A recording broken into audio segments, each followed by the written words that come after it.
Well, good evening and welcome to this Wednesday, April 21st edition of the Island Stat Sports Show. I'm your host, Earl Basin, and joining me is Jason Juggling Jay Ford.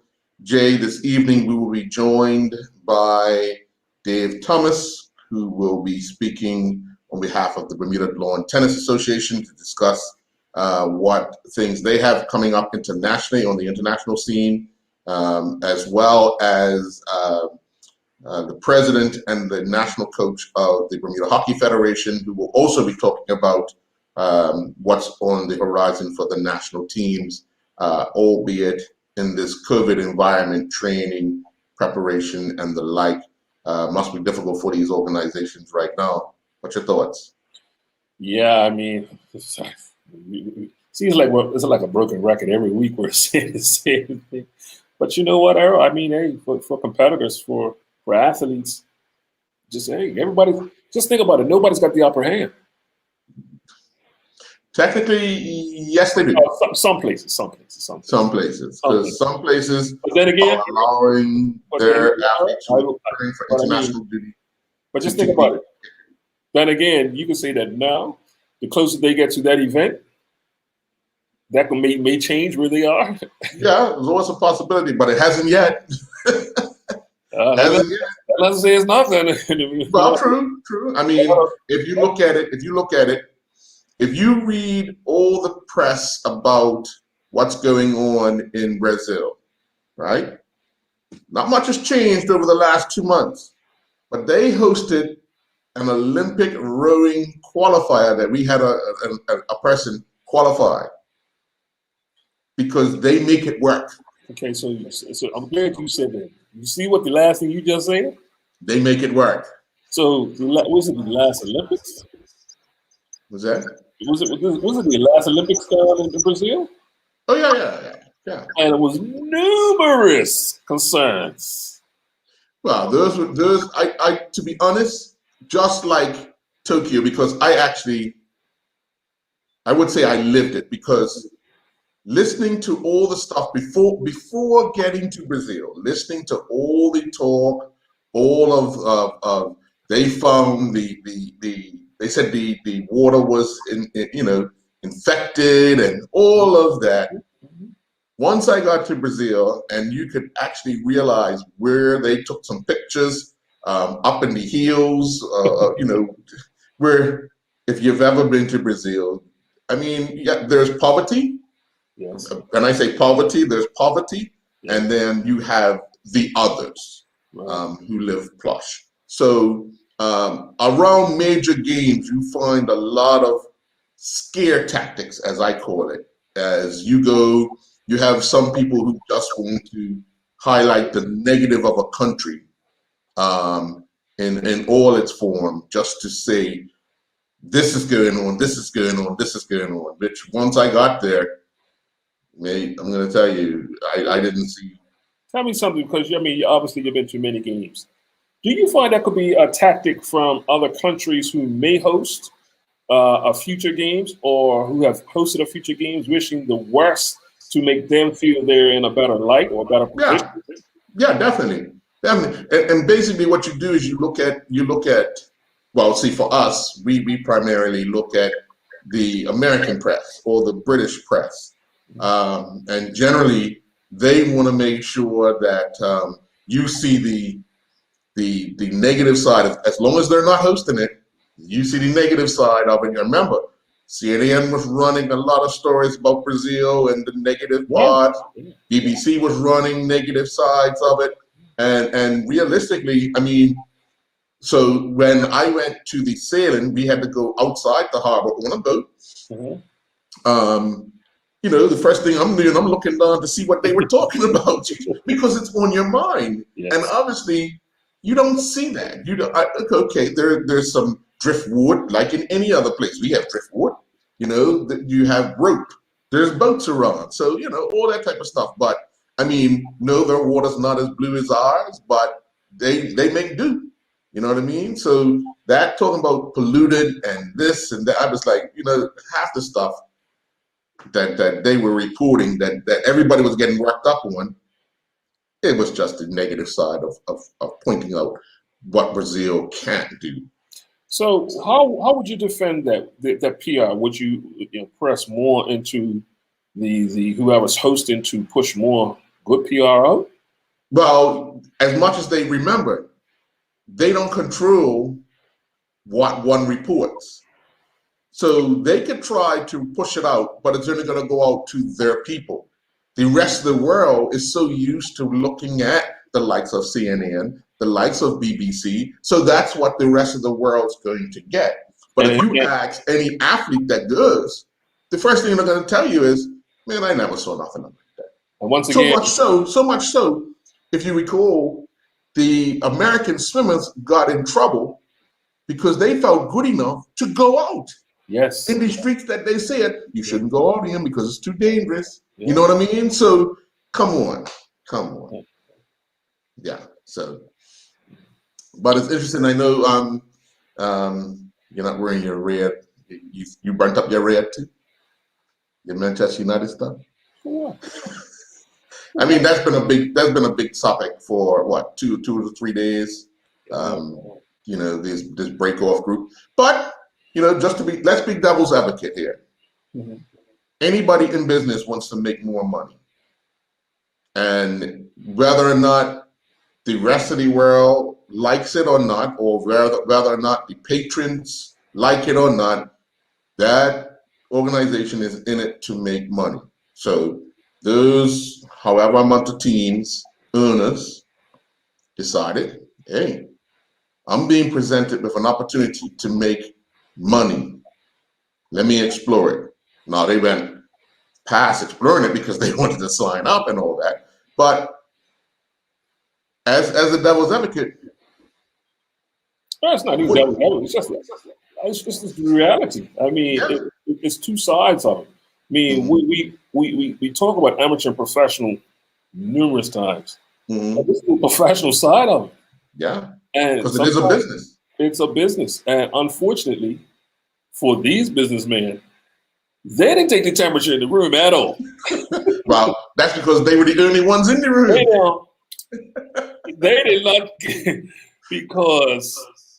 And hold on. Let me state this: the English first. Mm-hmm. Why can't you say the English? Because Germany said no from jump. Right. Yeah. And a few others. But to say that, one thing about, especially in obviously you've been in England numerous times, most of those clubs they got rich tradition, some 100+ years. Mm-hmm. Most of these clubs were from the workers who built the club, who paid, patronized the club. They've seen people come, owners go. They've seen fields come, players go, and they're still sticking by the club. They don't really, if you really look at it now, there's hardly any loyalty towards players, Yeah. Once upon a time, you used to say, well, that player is, spent his career. His career there. I mean, Robson was one of my favorite players at United. But then I felt away when he went coach somebody else. Mm. Yeah, but he's remember, he played for United for a long time, but he didn't come from United. But I'm just saying. So even when Kenny Dalglish left to go coach, right? It just wasn't. You know what I'm saying? Yeah. It was in the same. So, but in saying that, those fans really love their team, their organization, and not just even the common folk who's probably not even going to the games, but just look at the economic around those fields. Yeah. Those fields are surrounded by pubs, vendors. Yeah, and everybody's out game day, Nate. You can probably find vendors a mile, 2 miles on the walk in. And pick up anything and everything that you want to pick up before you get to the game. Right. So I just think that, and you understand, because the owners looked at it, well, we lost money. I think they mentioned, what, $500 million maybe? Right. The TV through COVID. Obviously, you could see where their mind is ticking.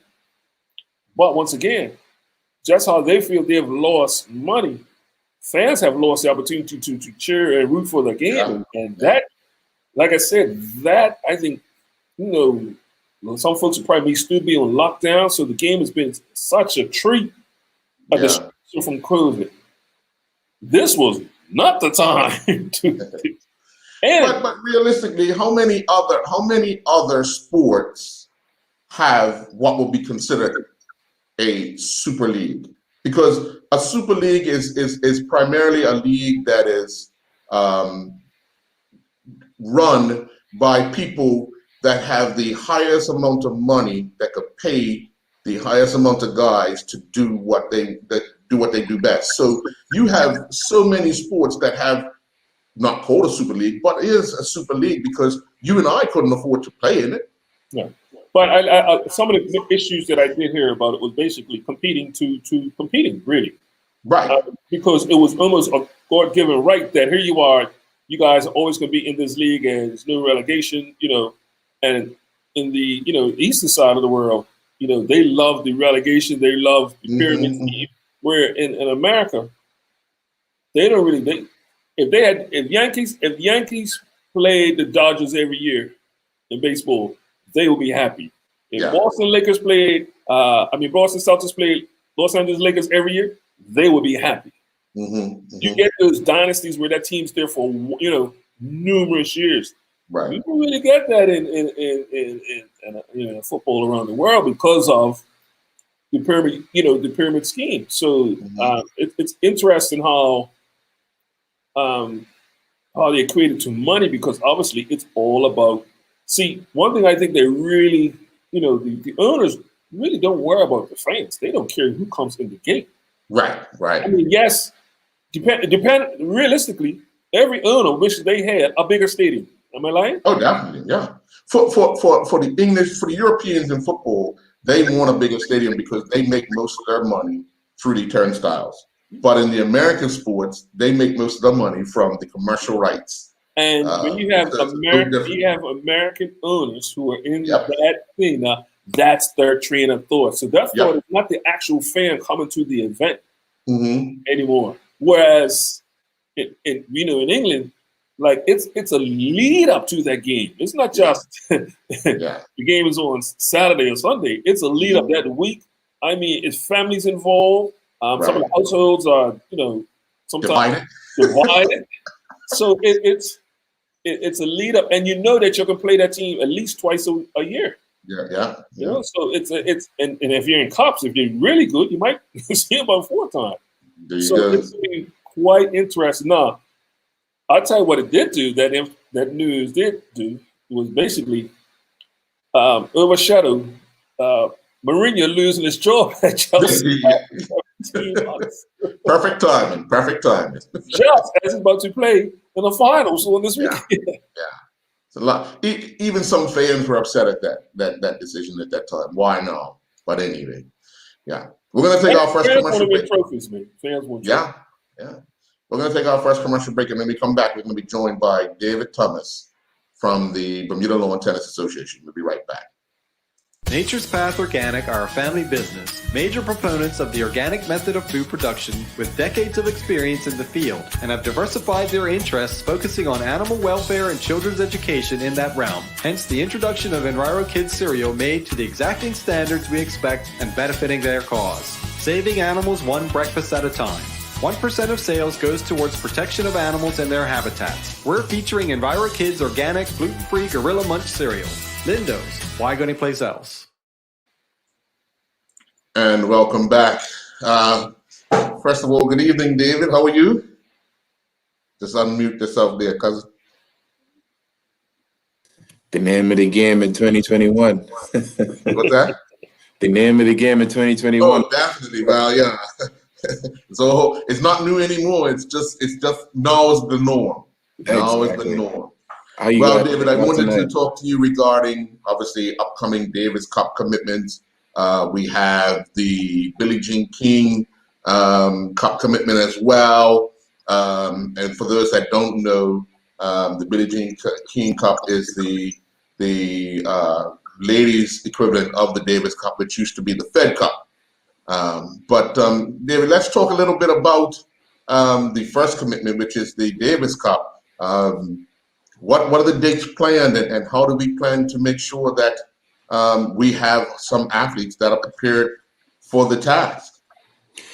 So I know I sound like a broken record, just like everyone else in the sports world right now. It's really tough times right now for anyone in terms of self-motivation at a very basic level, in terms of training to get out there with your comrades and push yourself to be able to represent the island. But I know we have a very capable group of guys that are looking to be hopefully representing the island at some point.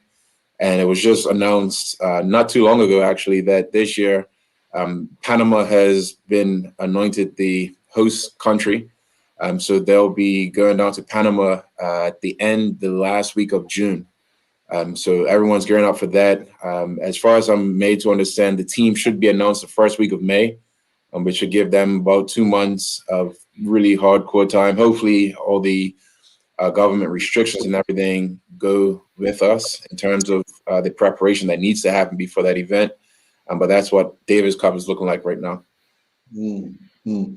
And of course, it's one of those things where everybody be looking at the state of Panama, where they're at COVID-wise, but for the athletes, their attention has to turn to being prepared for battle kind of thing. So what are some of the things that the association or the federation is putting in place to ensure that the guys focus fully and solely on their game and being as prepared as possibly they can be for to represent Bermuda?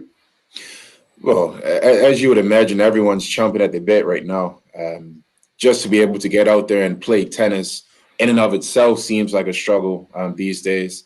I'm not exactly sure what the situation is down in Panama, but at this point, we can only control what we control. So if and when we do come off of the current restrictions, mixing of households and all that sort of stuff, it's going to be incumbent on everyone that's a hopeful, because the team hasn't been decided yet. Everyone that is looking to make a name for themselves this year, to get out there and push themselves, whether that be the on-court training, whether that be off-court, going and running on the beach, running up Kilimanjaro, whatever it takes, because we're literally in a race against the clock right now. Jay? Hey, David.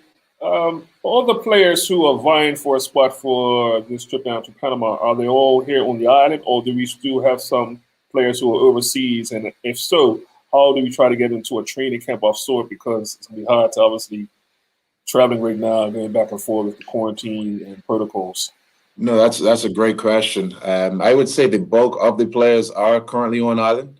The only caveat to that, in my head anyway, would be the ones that are currently playing collegiate tennis. And, college seasons are wrapping up quite imminently. They have conference tournaments, if not this week, then next week. And then a week after that, you're going to be looking at finals with most students that play for U.S. schools anyway. Should be home within the next 2-3 weeks or so. So they might have a wild card in terms of the selection. They might throw a little wrench into the whole system. But in terms of the top guys, as far as I know, they are on island.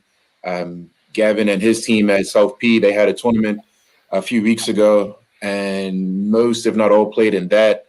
And everyone's just really waiting to get off the sidelines and back out onto the court. How many athletes we looking to send down to Panama? So Davis Cup, you carry 4 main players. In years gone by, we might have sort of a younger player that would go for the experience to be around the senior team. But you have 4 players. And the way that the format is laid out, you have 2 players that play singles every day, and then you have a doubles match every day.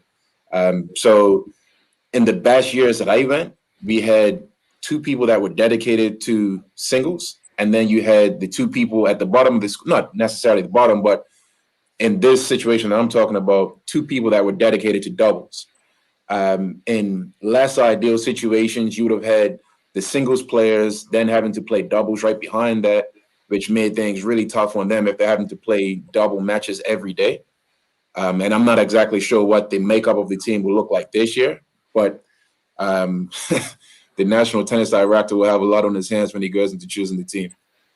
Definitely, because there's many more options now than it was maybe 5 years ago.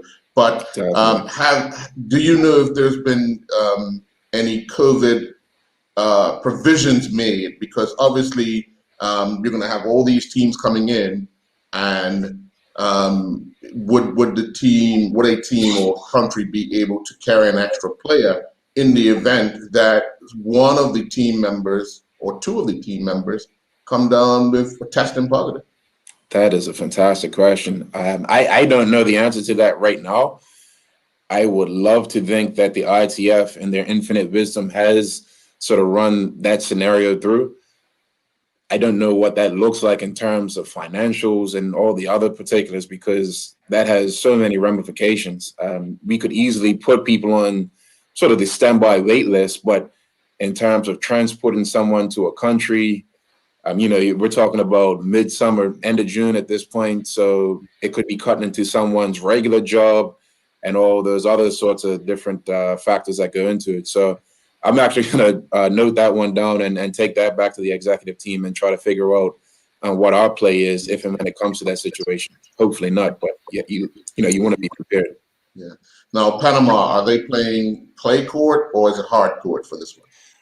Clay courts down there, red clay, something that we're not typically accustomed to. But I'm not a clay court person per se, but when I see the red clay, it really gets me going. Nadal's my guy, so I like to think I'm on that wavelength. But I know we have some guys that really look forward to playing on red clay as well. And the last time we were down in Panama, I got a really tough victory against Jamaica. So I have some very fond memories about playing on the red clay down there. And where are you as far as fitness-wise? Oh, I'm getting there. Not so much to be ready for Davis Cup this year. As you well know, my hips are all wonky and whatnot, but I'm heavy into rehab right now, trying to give myself every opportunity to do something, hopefully, in the not-too-distant future. Mm-hmm. Jay? Yeah, so as a veteran, you're just talking about as a veteran. I don't want to say you're marinated or you're put in the back burner, but as a veteran, obviously you got to be pretty excited. The young crop of athlete tennis players coming through. What's some of the good advice is playing? Like you said, you've been in Panama. So for those who haven't been to Panama, played in Panama, what be some of the things you'd be trying to push on to them? Got to stay focused. No matter what, staying focused is key. There's always going to be distractions. Even when I think like what? Well, name one. Come on, name one. Just you're in a different country. It's different things to see and do. I know one year we went to Bolivia, and it wasn't big on distractions, but just the fact that we had to travel an hour to and from the tennis facility, that was a distraction in and of itself, because you leave the place in the morning, you have to travel to get there, and by the time you get there, you might not be in a tennis frame of mind. So you got to stay focused no matter what. Do what the veterans on the team are saying to do. No one's really there to try to throw you off your game. As much as amongst ourselves when we play locally, we're trying to beat each other.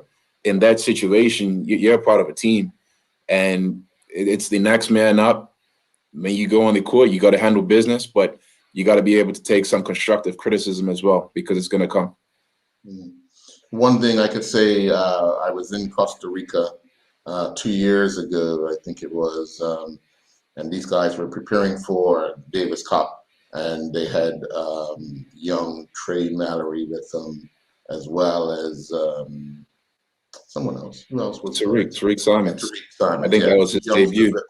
And just trying to bring them along as people new into the system. And basically, I saw how the what I would call senior players or more veteran players were taken to the youngsters to try and make sure that they understood the dynamics of playing for a team as opposed to playing as an individual. Now, that's not easy as an amateur, is it, David? It's not easy as an amateur. And on top of that, it's not easy as a tennis player, because tennis has always been predicated on you go out there and you go to bat for yourself. Normally, when people try to whisper something in your ear on or around a tennis court, they're trying to blow some smoke at you and throw you off your game.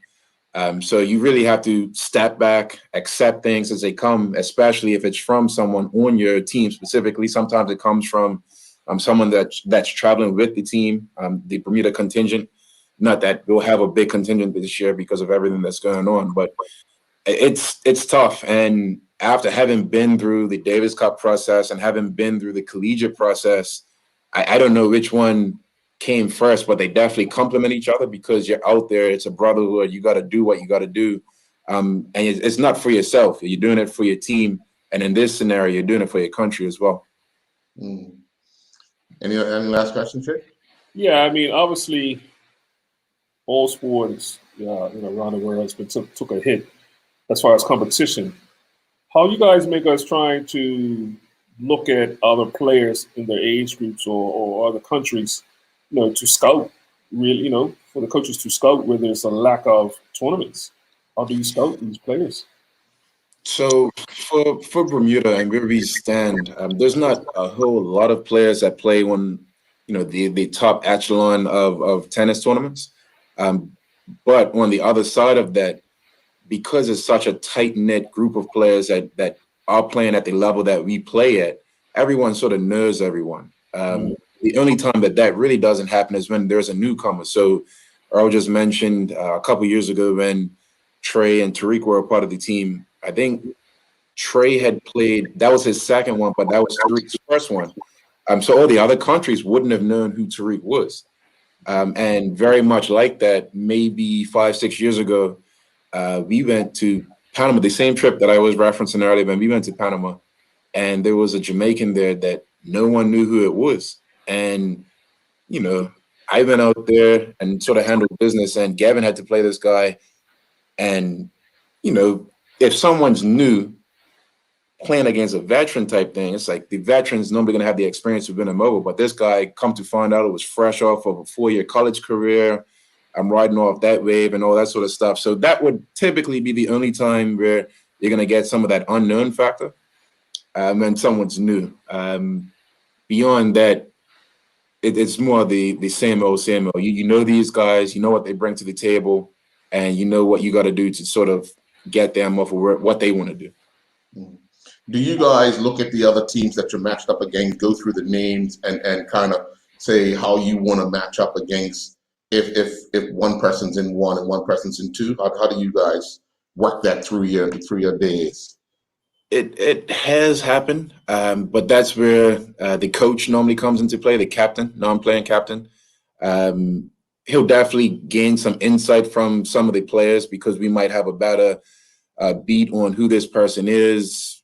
I've played Davis Cup in different occasions, and I knew somebody from a collegiate standpoint that just so happened to be from another country that we were seeing that week in Davis Cup, that the coach had no idea who they were. So in situations like that, he might lean on us, and you will get something that countries normally call or refer to as stacking, where they might not play their best player at number one. They might play him at number two and bump somebody else up. And in years gone by, Bermuda, we've sort of had to live on that because our strongest player at a number two position, would give us a better chance at splitting singles and then giving us a fighting chance in doubles. And I love the fact that we're getting to a point where we have a standout singles players, actually, because these guys are starting to be at that level where it doesn't matter who they're putting out on the singles court. They're going to go to bed and do what they have to do. And hopefully we're in a position where we're up 2-0 and the doubles players can really be loose and try to get a 3-0 match for us. How do we make sure that the life of what tennis has become of late, with close to 9-10 guys that are really, really battling, and I'm including the guys that are away in school, how do we keep that going for years to come? Because now we have to work on the ladies' side to try to bring it up, but we want to ensure that the guys' side stays solid, and then we can help that ladies' side. It's a tough nut to crack, and I've been a part of trying to stay in it and not breaking off. But when life comes knocking and responsibility starts calling, if tennis is not providing you with anything beyond a trip and an opportunity to represent your country, and I don't diminish that in any stretch of the imagination, but when you have real life responsibilities and obligations, then you have to make a decision. And I don't think it's a knock on anyone. I would love to see all of the best players in Bermuda represent the island at any given time. But when it comes down to it, you have to make that decision for yourself. When it comes to tennis, when you're in your early or your late teenage years, early 20s, when you don't have those obligations and you're coming back from college and you have the summer to really just focus on tennis, life is very, very easy.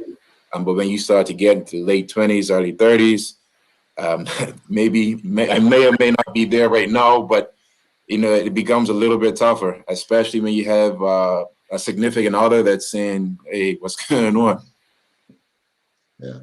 Well, we want to wish you all the best. Obviously, we'll stay in touch with the federation, find out when this team will be released, and then we'll take it from there. Okay. Sounds fantastic. Appreciate you guys. Thank you very much. We're going to take another commercial break, and when we come back, we'll be joined by members of the Bermuda Hockey Federation. We'll be right back. There was a time when sea vegetables were considered exotic by most, and then along came sushi consisting in raw fish with rice and sea vegetables, notably seaweed and porphyra. The folks at Gimme Health Foods know that sea vegetables are fat-free, low in calories, and one of the richest mineral sources in the vegetable kingdom, as they flourish surrounded by the mineral-rich ocean, and that roasted seaweed is a real good meat. Could this be the ideal snack? We're featuring Gimme Health Organic Sea Salt and Avocado and Sesame Seaweed Snacks. Lindo, why going to place out? And welcome back to this Wednesday, April 21st edition of the Island Stat Sports Show. Joining me now are the president of the Bermuda Hockey Federation, Keith Silva, and the national coach, Matthias. Hello. How are you? Hello. I'm good. I'm good. How are you? I'm good. One thing, Keith, ever since Matthias has been on board, it's been a challenge. Oh yes, it has been a big challenge for sure. I don't even think we managed to really get any traction. And, we have some great ideas, start making plans, and then they shut it down. And then we start up, and then they shut it down. And then we start up, and then they shut it down. It just it's tough. I mean, I've got one of the kids on the table with me right here. She's studying for exams, but they're frustrated, and the adults are frustrated, and even the Saturday program, all the kids, they're just like, we just want to get involved, and we're just tired of this, and it's tough. It's really tough, and as you know, we've got we're supposed to be hosting an event in July, but that traction has just like the birthday. I mean, we're still waiting on answers to see what's going to happen. So it's COVID's tough. It's really hit. I think not only us, it's everyone, right? Yeah, definitely. Matthias, let me ask you, as a coach, you want to be involved with your teams as much as possible. So what innovative things have you been allowed to do or try to keep them engaged? Well, I think, to be honest, we are all struggled quite a lot, and innovative things are at the moment really not necessarily the only approach. What we first need to do, we need really to find some competition. This is our biggest problem, because finally the first tournament should have been in March, then it was moved to June, and now it maybe happens in 2022. So the motivation of the athletes is really, really low, not having any targets. This is where we really try to focus, and what we did in innovative things. Yes, we focused more on Hockey 5, what is pretty much the hockey with less people, and you have a frame around the field where you can bounce the ball off the boards. It is great fun, good to watch, and we've been quite on the road with it. Only now we have again a stop. Jay? Hey guys, obviously we're talking about the COVID, and you mentioned about hosting a tournament of sorts in June. Plan B. Now we're gonna look at Plan B, Plan C, maybe Plan D. I mean, obviously, when you guys do get up to play or at least train, are you looking at maybe going to another country where maybe a lower standard of a tournament, but just a tournament that's actually being played just to get our athletes out there playing?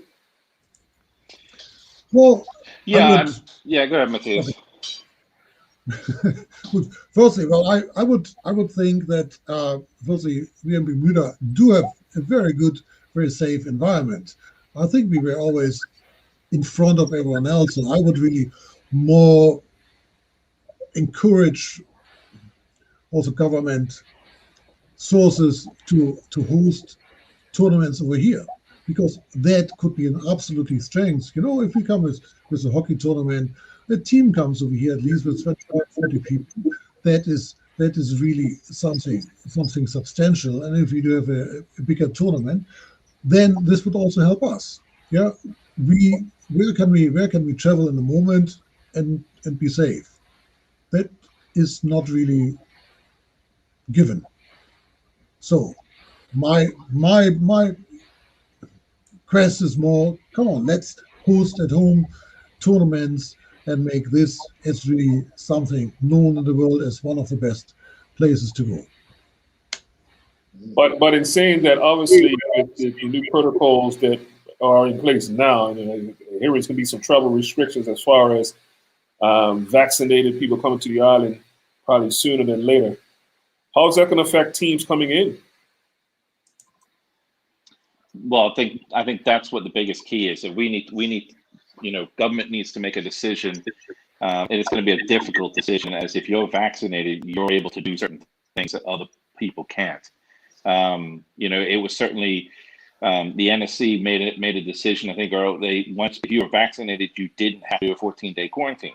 You can do, you just needed a day one negative. That in itself was massive. I mean, we had people who went on vacation, parents who went away with their kids, and we said, oh, well, as long as you're vaccinated, you can come back and play. This is all before we got shut down, but that was we fed that into. We had two teams, I think one from India and one from, I can't remember where it was, but they were looking to come down and do some training before it all got a little hairy as well, and have some competitions before the Olympics.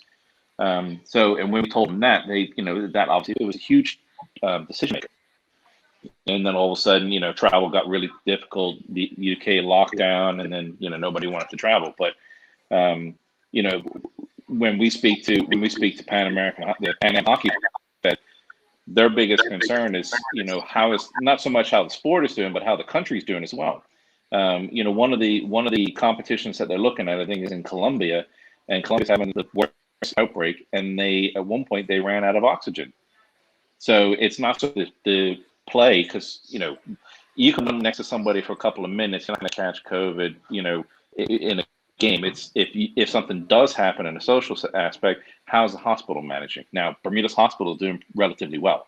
Every press conference we're told that they've got plenty of beds, they've got plenty of respirators. We're hanging in there. We just have a lot of infected people, going hanging around in a social setting. So once we get past that, and they make a decision on vaccines, again, as Matthias said, I think the right thing is come to the island.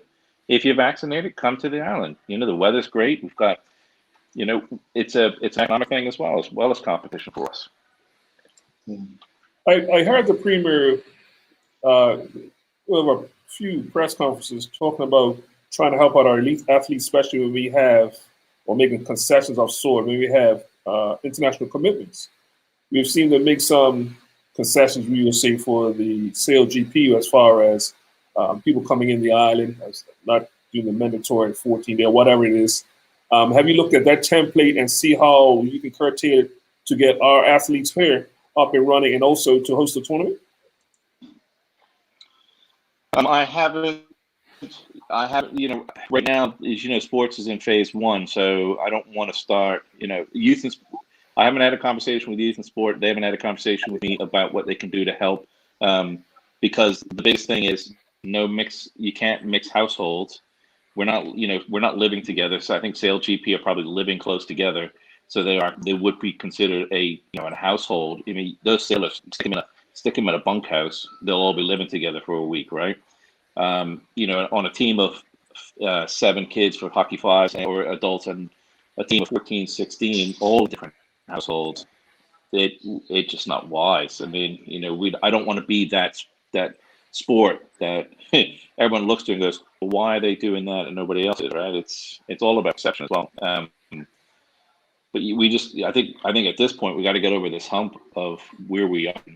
Once we get past that, and we can start really focusing and really looking at either getting our teams away or bringing teams in. I mean, you look at the U.S. in field hockey; they're all playing, and I think Canada as well. Victoria, I think recently hosted or did some competition for team selections, and I mean, so all the other teams are playing. Internally, they're just not traveling, or we can't we can't go to Canada and we can't go to the UK because of mandatory lockdowns once you land.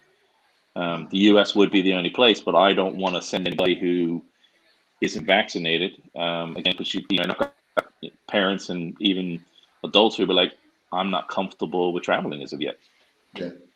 How do you hope it is resoluted with the persons under the age of 18 not required to be vaccinated, where you have a number of youth people involved in your organization that can be represented in Bermuda? So how do you hope that is resolved to allow them to play at the national level?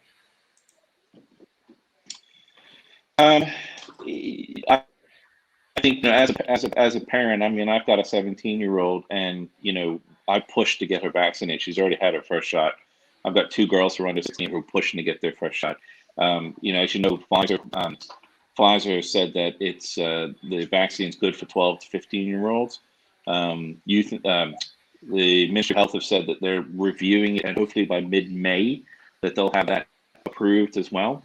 I think they need to jump on that a little sooner, because the sooner we get that done, the sooner we can get everyone vaccinated who wants to get vaccinated, and that comfort level will just go up. You've seen in the press conference, I mean, the people who aren't well aren't either, they're not fully vaccinated or immunized. So the statistics are showing that vaccination helps. And I think it's going to be one of those mandatory things that, again, the government's going to sit there and say, if you want to come on the island and start wandering around after day 1, you got to be vaccinated. But anyone who's going to want to play at that top level will, schools, clubs, they'll all say, get vaccinated, be safe for you.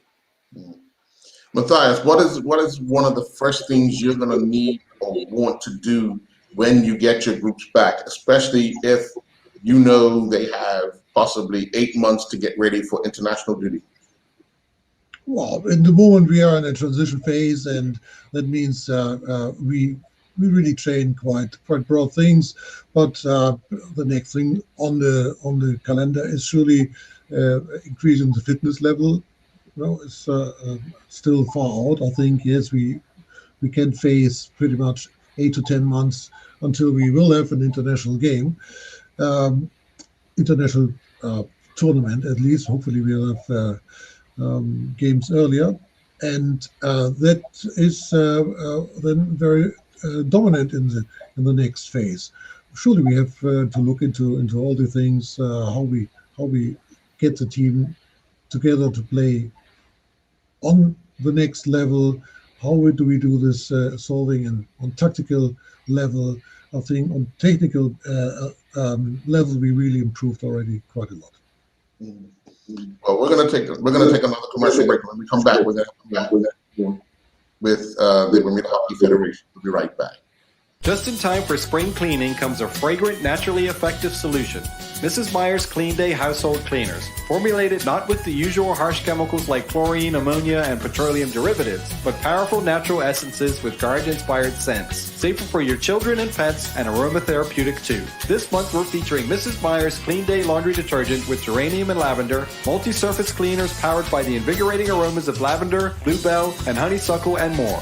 Lindos, why go anyplace else? Matthias, let me come back to you, because we play matches twice a week or once a week, once a weekend. Is that enough to help? I know one issue is we're playing and helping to develop, but when we're talking about international duty, should we be playing more games more frequently? Absolutely. It is, again, up to top on the list because of different reasons. What I said in the beginning already, the motivation of the players really need to get lifted, getting more competitions in. We need this every weekend, and I'm pretty sure in the league we have enough resources also to get more involvement, not every weekend, maybe every second or third weekend, also getting our Bermuda team in and having games. So that would already be a very good step. Second step, then going abroad, playing just tournaments. If these are not international tournaments against other national teams, then at least we need to find other teams to compete against. That is the heart of everything, and we are finally also quite lucky being in the pandemic because we had all the players back on Bermuda. Yeah, so it was really fantastic to see them. They all could train with the team, and it's a very good spirit having them here, and that makes it for the future also so much easier. Mm-hmm. Keith, administration-wise, how does that work out? How challenging is it? Because you want to make sure that the coach has enough time with the players have enough play in them as well, and trying to organize if you can get a team here, if you can get them to go somewhere. On the administration side, it must be tough. Oh yeah, it's really tough. I mean, the balance. Yeah, I think one of the good things is that the BTA are helpful. They do have a plan for visiting teams. They've reached out. I haven't heard from Hazel in a while. I don't even know if she's still around, but Yeah, at one point, I mean, they had a dossier of hotels, transportation, flight help. They're really helpful when it comes to teams. We just never got anyone down here. The field, the National Stadium field, it's our only field on the island. It is difficult. It's a big cost for us. So we don't want to. I never wanted to make the sport an expensive sport. It is about getting that sport back on the island, getting it back up to the level where it is. But again, it's an administrative challenge in these times to try to fundraise and get funding for that field. And then there are, it's the stadium alone itself, it is a business and it has to run as a business. And there are times when we try to do plans and it's unavailable for other reasons. And we've had a big hit with the schools this year. We've not even gotten a chance to get into the schools. That was a huge disconnect for all sports. I mean, we got nowhere. We didn't even get started in September. I'm hoping this September we'll actually get started again, and have Matthias will have an opportunity to get in touch with some of these kids, to get that sport out.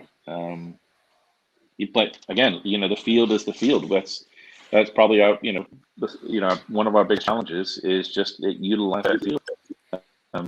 We can't play anywhere else. Great. Coach, question for you, Coach. Obviously, we were just talking about it's hard to get the players out on the field right now. But while the players are home, and obviously, what are some of the things that they could be working on, by themselves before they get to a group situation? Is some drills or some things they could be working on while they're home, even if it's diet? Well, surely, what is always very effective is doing hand-eye coordination skills. If you juggle a ball, this is if you do this every day, then you improve your ability to stop a ball dramatically. This is really absolutely the best. So I only can advise that. We do this in training, but I think especially in these times, this is the absolute best. So if you come back to training, then I think where we need to work on is a bit of how can I say this? Everyone is very loves the ball, and we need to find good combinations that we pass the ball because uh, instead of running with the ball. I think these are the critical points what we will then face. And in the moment, it is really get out running, keep yourself fit, and we did last year really a big block of skills indoor, but there's the stationary skills drills did not transfer at all onto the training field. So I'm not that convinced anymore that we should do too much of it. You got a follow up, Jay? No, I'm just thinking here with training, Coach. Looking at our players as a national coach, are you doing more going over basics, or are you doing more strategy and well, obviously you're new right now, but obviously because I hear this with a lot of national coaches from other sports. Sometimes they're really not getting the players are not getting as much basics prior to coming to the national program. Have you got to see our players yet, and what do you think about as far as the basics, and then how do you manage as far as strategy? Well, again, this has nothing to do with Bermuda. You can go in every single country, and the first thing what you have to do is to improve the basics. Because finally, if you want to play higher levels, you need to be able to play faster. That means the touches need to be better, shorter, more precisely. Very simple. It is not about the ability to dribble the ball around 5 players. This is in certain areas absolutely necessary. So what we want to say in the team, if we go over the 25, then I want to see my players be able to beat 1 or 2 players. Absolutely. But before that, I want everyone to be able to stop the ball, pass the ball to the next one, make the lead to get the ball back again. So these are the things, and I'm pretty sure all other coaches see it the same way. First comes the basics. This is the bread and butter in international sport. Keith, what is the latest with the international federation as far as the region and where they lie as to what their priorities would be for the next 12 months? You mean the international hockey Yes. group? Yes. Phew. Every time I talk to them, I don't think they realize. I don't even think they know. They've had such a massive knock on effect. They were at one point, like you said, we were talking about the competition we were hosting was a qualifier for the CACs, which then the CACs got pushed, which meant that the potential for the qualifier has been pushed. They were talking about January, February of next year. That's another 6 months past, which they've already pushed to 6 months. And then they were talking about, you can't stack it on or be too close to other competitions that might impact either Pan Am Games or the Olympics, so they're now rejuggling their entire calendar to try to figure out what's going on. And I don't even think they know where everything's fitting. It's tough. I mean, every time I write to the administrator, they're like, she's just like, I don't know what to tell you. We meet, we set deadlines, we push the deadlines back another month. We meet, we talk, and then they have other things. Like you said, they have other things to consider. Is that if the country's not prepared for to host because of COVID and the hospitals, then they really have to take a step back and say, is this the right avenue? And due to COVID, we've had countries who have pulled out of hosting. So now they have to go back to not only reschedule the event, but now they have to go find a new hoster. And I threw Bermuda out there a couple of times. We have to be careful because we only have a limited amount of resources for hosting. We don't have 3 fields and training fields and massive change room. We don't have the facilities to host big events. So But Let me ask you, what is average cost to travel to a qualifier for Wimbledon? I think we haven't traveled in a while, but I think the last cost was somewhere, it was over 35K for sure.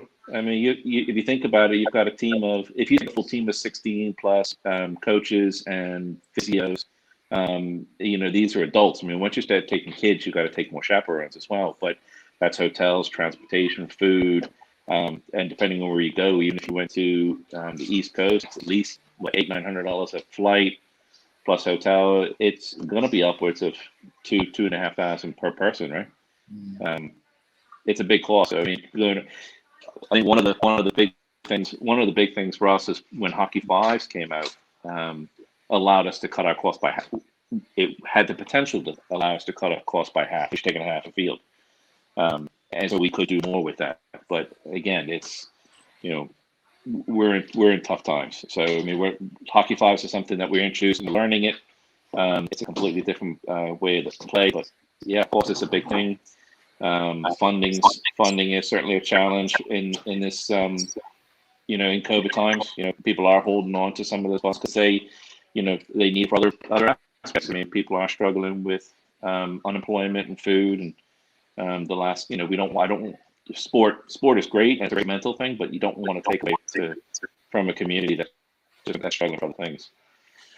In your opinion, are we better off in a shorter version of any sport? Because I know we've seen the revelation of cricket as a 2020, which will Commonwealth Games will see a 10-10 in the women's form, but I'm pretty sure that the men will be joining that rather soon. But the fives, because of our numbers, our sheer numbers, do you think we can get 7 or 8 players top level as opposed to having to get 11 players plus the reserves?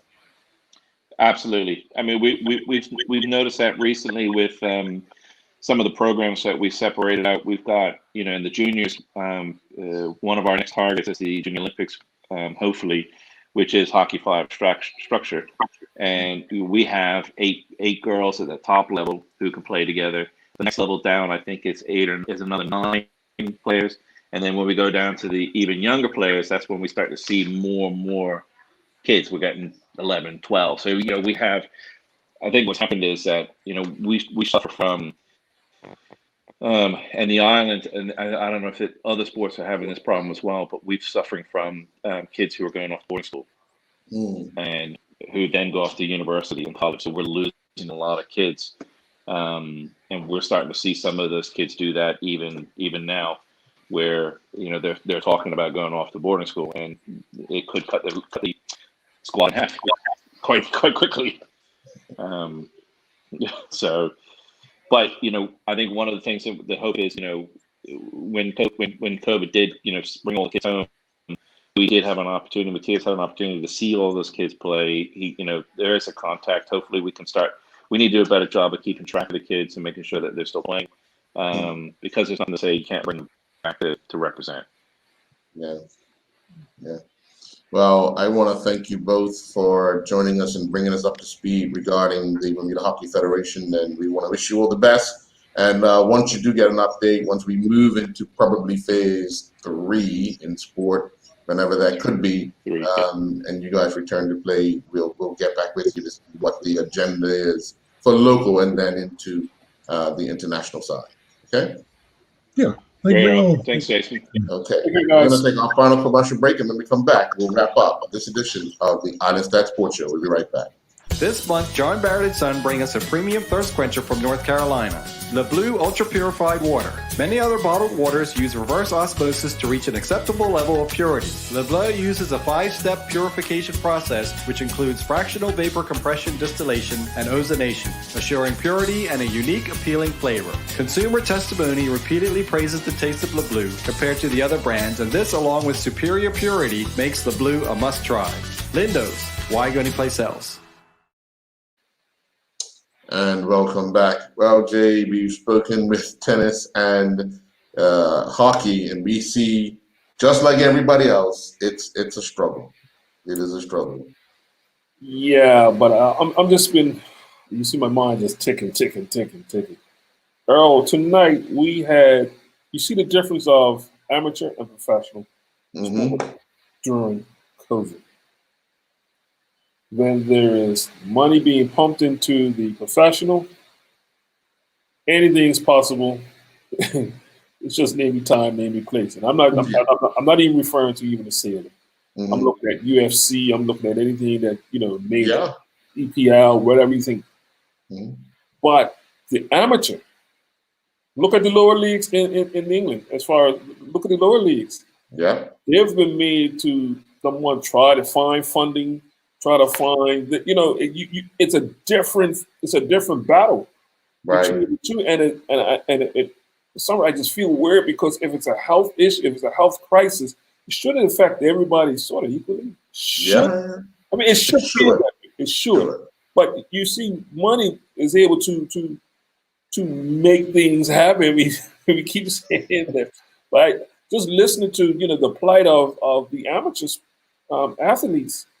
Man, we was talking earlier about just teams coming in and what it would take for our hockey players. But then again, you mentioned about the sailors being in a bubble. What would it cost for us to put our team in a bubble? Those resources, it's going to be enormous. So it just feels different, and it's going to be interesting because probably by next week we're going to have to hear some confirmation what's going to happen as far as Carifta and also a marathon derby that's coming up. And because remember, Dr. Tucker mentioned that they will have an answer by May 1st. And we're hoping to have her join us next week, Wednesday. We're hoping to have her join us. So let's hope the decision is made by then and she can inform the public on what the next move for that organization will be for May 28th. Well, one good thing we can say as far as the tennis, they have been playing. They have been playing some tournaments. So that's one sport that actually been getting out there. Obviously not right now, but obviously over the past few months. There was a tournament about 2-3 weeks ago. So at least the guys and women are actually playing some type of competitive. Unlike hockey, where it don't sound like they've started, they can't start, and don't know when they're gonna start. So they've been finished since football. Yeah. Interesting though. Interesting. We're talking about coaches because we've heard numerous coaches. I've heard Coach Robinson, talking about what the athletes can do before they get to the training field, before they get to the field. And this is the opportunity time. You heard your hockey coach. Touch is everything. Just very simple football. Touch is everything. And the more you're able to do and have control, the easier the game will become. So these are some things that, once again, we have to get, I won't say creative, but if we're looking to be on a certain level, there's no excuse really not to do work by yourself because they got enough of my time. Yeah. He mentioned hand-eye coordination, and I know watching some people, watch more advanced people play hockey, you could see the hand-eye coordination when they're moving the ball with the stick, they're rolling the wrists a lot, and all of that. And it's something that you can sit on your edge of your bed and do on the floor. So it's just getting your mind around putting in that extra time, because even the naturally gifted athlete, if he or she don't work at it, someone will surpass him. Almost definitely. Yeah, so it's one of those things that you have to keep working at your craft.